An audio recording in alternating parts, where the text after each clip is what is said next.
Am I wrong for sticking with my son when my fiancé unfairly punished him? I, 38, have a son, 9, and a stepson, 8, from my current fiancé, 32. My fiancé tells me all the time that my son is rude and nasty when I'm not there and acts real bratty when he doesn't get his way, but I always give my son a chance to speak his piece.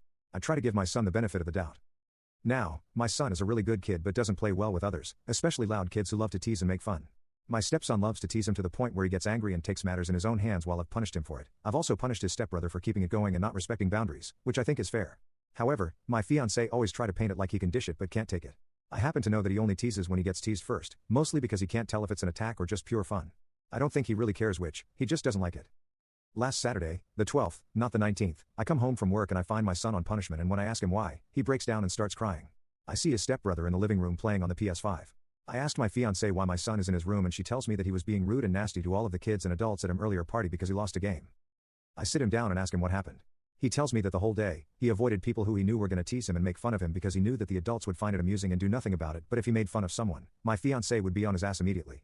The whole time, she was making sure he didn't have too much of the food he liked while she let others gorge themselves, and she wouldn't let him play video games while she let her son and others play. Then when they pretty much roped him into playing a board game and he lost first, he claims they cheated. I don't know if they did or not. He left into the other room immediately before they had a chance to tease him for it. He told me that he had no idea if they were going to or not, but he figured if he avoided them and ignored them, they couldn't make fun of him and he wouldn't get in trouble for snapping. He hates that it's okay to make fun and tease him if he lost, but if he does it, they flip it like he does it first. So he pretty much ignored everyone after he lost so he can hide his disappointment and not get in trouble for it. After learning this, I told him to get dressed, and I took him out to Sonic's and some insomnia cookies to cheer him up, and I told him that despite most people considering what he did was rude, I thought he did nothing wrong at all. They were being jerks and I was extremely proud of him for not reacting in the way he has in the past.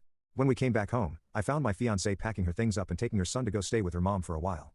I ask why and she tells me that she can't take living with me and my spoiled brat son anymore, especially if I'm not going to hold him accountable. It's been a week and my son is very happy, but I may have lost my fiancée. AITA for sticking with my son?